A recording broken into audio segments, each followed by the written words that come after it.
आज की जो हमारी कहानी है एक बूढ़ी माँ की है, जो काफ़ी बुजुर्ग हो चली होती हैं और उनके परिवार में उनके सिवा कोई नहीं रहता है। उनको परिवार अपना परिवार जब रह ही नहीं गया तो परिवार की बात क्या करें? अपना खुद का पालन-पोषण करने के लिए बहुत मेहनत करनी पड़ती थी। जो भी उनकी जमा पूँजी थी वो ख़त्म हो जाती है। उनका जो फ्लैट रहता है, घर रहता है, वो भी किस्तों पे रहता है। उसकी किस्त ना जाने के बदले में उनके पास नोटिस पे नोटिस आती रहती है और 5 से 6 नोटिस आती हैं और फिर एक दिन ऐसा आ जाता है, वो दिन आ ही जाता है जब उनको वो फ्लैट खाली करना रहता है। वो बूढ़ी माँ बहुत दुखी होती हैं। फिर एक सूट बूट में एक इंसान आता है और बाजी वहीं पे पलट जाती है।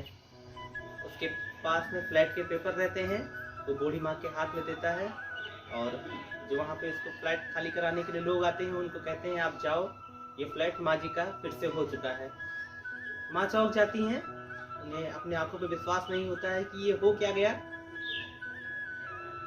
तो बूढ़ी माँ से वो जो इंसान आता है वो बताता है, माँ जी आपको याद नहीं होगा, करीबन आज से 30 साल पहले आप और बाबूजी, आपके हस्बैंड हमारे पास मतलब मंदिर जा रहे थे पूजा करने के लिए और मैं सीढ़ियों पे भीख मांग रहा था। तो आपके जो पति देव थे वो उन्होंने मुझे तो इनकार कर दिया कि चलो आगे बढ़ो, लेकिन आप वहाँ पे रुकी और आपके जो बटुए में जो भी पैसे थे वो सारा आपने मुझे दिया और कहा बेटा इससे भीख मांगना बंद करो, इससे कुछ पढ़ाई करो जिससे आप आगे कुछ बढ़ सकते हो और कुछ बन सकते हो। उस दिन से मैंने ये ठान लिया पढ़ाई करना ही है और पढ़ने में इतना अच्छा हो गया और इतनी कामयाबियाँ पाई और मैं आज एक रियल एस्टेट कंपनी का मालिक हूँ और मेरा बड़ा शोहरत हो गया।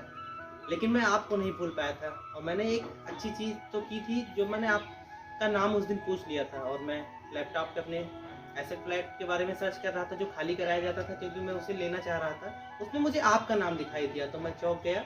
मैंने आपके बारे में सारी जानकारी निकाली और फिर उस फ्लैट को अपने नाम किया, फिर आज आपके नाम कर रहा हूँ। तो जो माता जी होती हैं वो खुश हो जाती हैं, उस लड़के का शुक्रिया करती हैं। तो लड़का कहता है, जो इंसान रहता है, कि माता जी आपको शुक्रिया करने की ज़रूरत नहीं है, आपने उस दिन मेरे जीवन को बदल दिया था और मैं आपका ऋणी था और हमेशा रहूँगा भी।